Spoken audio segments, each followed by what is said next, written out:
एक बार एक जगह कथा हुई और एक व्यक्ति था उस स्थान के, उस जगह के बहुत बड़ा सेठ था, बहुत अमीर था, लेकिन वो जीवन में कभी दान करता ही नहीं था। आप लोग ध्यान से सुनेगा, बड़ी अच्छी बात है, प्यार से बोलो, जोर से बोलो ना, और जोर से बोल दो ना। तो वो कभी दान नहीं करता था, लेकिन वहां के लोगों ने व्यंग्य में ही उस व्यक्ति का नाम रख दिया दानचंद्र। दानचंद्र नाम रख दिया व्यंग्य में। जो कभी दान ना करे उसका नाम दानचंद्र। अब सब कोई कहते हैं दानचंद्र कभी दान नहीं करता।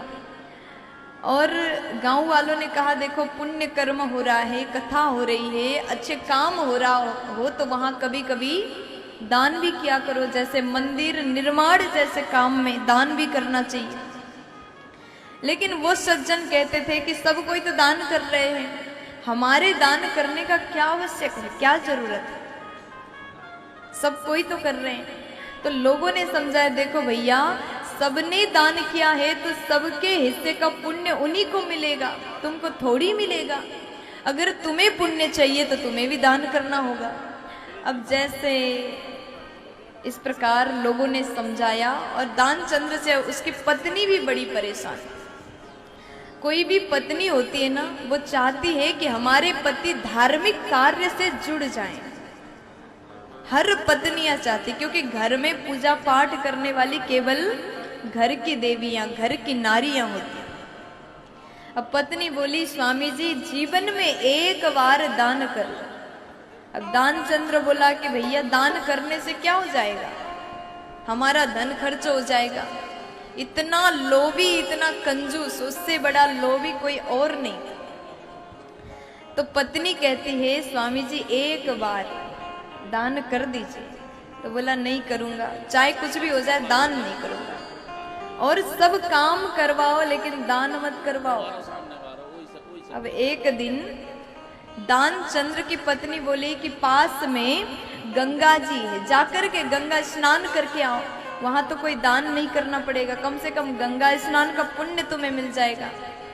और पति बोला अच्छी बात है, मैंने कभी दान नहीं किया तो कम से कम ये वाला पुण्य तो मैं कर ही सकता हूं। अब वहां से 11-12 किलोमीटर दूर गंगा जी थी। दानचंद्र ने सोचा कि अगर मैं किसी साधन को लेकर के जाऊं तो पैसे खर्च हो जाएंगे, इसलिए पैदल ही जाता हूं। 12 किलोमीटर पैदल गया, 12 किलोमीटर चलता हुआ गया और जाकर के सोचा कि अब नहा लेता हूं, स्नान करता हूं, गंगा जी स्नान करता हूं। अब जैसे स्नान करने लगा, वहां पर नदियों में भी पंडा लोग आते हैं। जैसे आप यमुना जी में स्नान करने जाते हैं, गंगा जी में जाते हैं, तो पंडा लोग आकर के पूजन करवाते हैं, दीपक जलवाते हैं और फिर बोलते थोड़ा दक्षिणा दे दो। जैसे पंडा को देखा, दानचंद्र ने विचार किया यहाँ स्नान करना बहुत बड़ा खतरा है। अब एक काम करता हूँ, जहां पर खाली घाट मिले वहीं जाकर के नहा लेता हूँ। अब आज दानचंद्र जो है खाली जगह में ढूंढता हुआ गया। वो जहां स्नान का घाट था उसको छोड़ करके मुर्दे घाट में चला गया। प्यार से बोलो, क्योंकि मुर्दे घाट तो खाली रहता है ना। जब घर वाले, घर के लोग घर से अपना सीट खाली करे तभी मुर्दे घाट में एक आ जाता है। तो यहाँ दानचंद्र मुर्दे घाट में गए। जाकर के जैसे डुबकी लगाया और भगवान को बड़ी हंसी आई इसके ऊपर। कितना कितना लोभी है, आज नहाने के लिए पहली बार गंगा जी आया, वो भी मुर्दे घाट में नहा रहा है, स्नान कर रहा है। अब भगवान ने उसका थोड़ा मजा लेना चाहा। अब जैसे दानचंद्र नहाने के लिए पानी के भीतर घुसा, जैसे बाहर निकलता है भगवान पंडा बन के प्रकट हो गए। जय हो यजमान। अब जैसे दानचंद्र ने देखा, डर गया, भैया यहाँ भी पंडा आ गए, अब पूरा लूट लेंगे, पैसा ले लेंगे, क्या करें। तो पंडा जी बोले, भगवान पंडा बन के आए थे। पंडा जी बोले कि मुझे बस साल में एकाध भक्त ऐसे आ जाते जो पूरे साल की व्यवस्था मेरी कर देते। दानचंद्र को कहते साल भर की, इतना मत मांगना मुझसे, साल की तो क्या एक महीने की भी नहीं दे सकता, एक महीने की तो क्या एक दिन का भी नहीं दे सकता। अब एक दिन का तो दे दो कम से कम। अंतिम में बात हुई कि एक ढेला में देने के लिए तैयार हूं। ढेला जानते हैं? पहले पहले ढेला चलता था, एक ढेला मैं दूंगा। अब भगवान ने जैसे ढेला की बात करी तो दानचंद्र कहता है अभी तो मैं नहीं दूंगा, लेकिन उसको भी उधार समझो। प्यार से बोलो, एक ढेला वो भी उधार।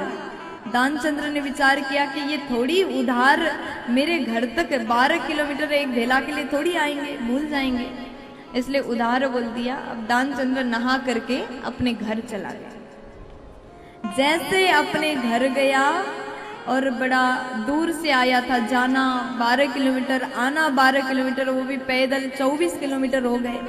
बहुत थक गया और जाकर के विश्राम करने लगा। थोड़ी देर में, थोड़ी देर ही विश्राम किया था, पंडा जी बाहर आ गए और पत्नी से कहा कि हमारे यजमान जी हमें एक ढेला देने की बात बोल रहे थे, वही लेने के लिए घर आए। अब जैसे पत्नी जाकर के दानचंद्र को कहती है, दानचंद्र बोला वो यहां तक आ गया, मुझे लग रहा तो वो भूल जाएगा। अब जाकर के कह दो कि दानचंद्र सो रहे हैं। भगवान को जाकर के कह दिया मेरे पति सो रहे हैं, पत्नी ने। अब भगवान बोले कि यजमान जी सो रहे हैं तो थोड़ा सा इंतजार करता हूं। अब पत्नी जाकर के बोलती है स्वामी जी आपको तो देना ही पड़ेगा, वो तो इंतजार कर रहे हैं। अब क्या बहाना करें? तो दानचंद्र ने कहा जाकर के कह दो कि मेरे पति दानचंद्र बीमार हो गए। प्यार से बोलो, मेरे पति बीमार हो गए। अब पत्नी जाकर के कहती है कि पंडा जी हमारे पतिदेव बीमार हो गए। तो भगवान बोले अरे राम राम, मेरा यजमान बीमार है और मेरे बीमार यजमान को मैं कैसे ऐसे छोड़ के जाऊंगा। अब तो जब तक नहीं जाऊंगा जब तक वो ठीक ना हो जाए। अब पत्नी अंदर गई, पूरी बात बता दी। तो दानचंद्र बोला अब क्या बहाना करे जिससे वो चला जाए। अब दानचंद्र बोला कि बीमार का बहाना किया तो भी नहीं जा रहा है, लगता है आज एक ढेला देना ही पड़ेगा, खर्चा हो जाएगा। तो दानचंद्र ने कहा कि जाकर के कह दो दानचंद्र जो है मर गए। प्यार से बोलो। अब पत्नी गई, अब मर गए ये न्यूज़ देना है तो थोड़ा रो करके देना चाहिए, हंसते हुए थोड़ी कोई बोलेगा कि मेरे पति मर गए। अब पत्नी गई, दानचंद्र की पत्नी गई और पंडा जी के सामने जाके रोने लगी, मेरे पति तो मर गए, रोते हुए बोले। अब भगवान बोले अरे राम राम, कितना बुरा हुआ आपके साथ में, मेरा यजमान चले गए, अब तो मैं ऐसे नहीं जा सकता, जब तक उनकी अंतिम संस्कार ना कर दूं तब तक मैं नहीं जाऊंगा। अब पत्नी खूब रोने लगी, मुझे छोड़ के चले गए। भगवान बोले देवी चिंता मत करो, पूरे गांव वालों को बुला लेते हैं और शमशान में जाकर के अग्निदान करके ही मैं जाऊंगा। अब भगवान ने पूरे गांव में हल्ला कर दिया, दानचंद्र मर गए, चले गए। थोड़ी देर में पूरे गांव वाले आ गए और सबने कहा कि अब दानचंद्र कितना अच्छा था, जीवन में कभी दान नहीं करता था, हम सबको छोड़ के चले गए, बहुत दुख हो रहा है। अब पत्नी रोने लगे, पहले रो रही थी बहाना से, अब सच में रोने लगी। जैसे बांध करके बांस बुलवाया, बांधा गया, दानचंद्र को उठाया गया और जैसे शमशान की ओर जाने लगे तो पत्नी सच में रोए, अरे छोड़ दो मेरे पति जीवित हैं, वो तो नाटक कर रहे थे। अब देखो कोई विश्वास ही नहीं करे। तो लोग कहते देवी सबको ऐसा ही लगता है, जब खुद के पति मर जाते हैं ना तो सब कहते मरे नहीं जीवित है, ये आपका भ्रम है। लेकिन चिंता मत करो, आपको थोड़ा हिम्मत रखना होगा। ये तो दुनिया का नियम है, जो आया है उसको जाना पड़ेगा। अब सब ने दानचंद्र की पत्नी को समझाया, लेकिन ये दानचंद्र भी इतना जिद्दी अभी तक श्वास रोक के पड़ा है। अब गांव वाले कंधे पर उठा करके राम नाम सत्य है बोल बोल के जा रहे हैं। अब जैसे शमशान घाट पहुंचे, आग लगाने की तैयारी हो गई, लेकिन दानचंद्र ने श्वास खोला नहीं, सांस नहीं लिया, रोक के पड़ा है, कहीं एक ढेला न चला जाए। प्यार से बोलो। जैसे आग जलाने के लिए शुरू किया तो उसके बाद भगवान बोले, इतना जिद्दी भक्त मैंने आज तक नहीं देखा, आज लगता है मुझे ही झुकना पड़ेगा।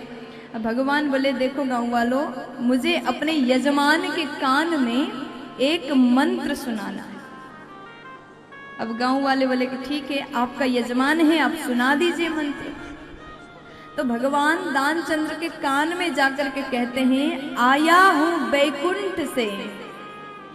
उसने सोचा कि मैं मर गया तो भगवान मुझे लेने आ गए। आया हूं बैकुंठ से, जैसे आंख खोल के देखा फिर वही पंडा सामने खड़ा, फिर नेत्र बंद करता है, अरे ये तो पंडा है, वही ठगी करने के लिए आया, ढेला लेने आया। तो भगवान कहते हैं, आया हूं बैकुंठ से, तुम हित नाता जोड़, तुम्हारे साथ नाता जोड़ने के लिए बैकुंठ से आया। भगवान बोले, मैं आज बेटा तुम्हारे सामने हार गया, कुछ नहीं मांगूंगा, तुम ही उल्टे वरदान तुम मांग लो, मैं तुमसे ढेला नहीं मांगूंगा। मांग ले हो वरदान कछु।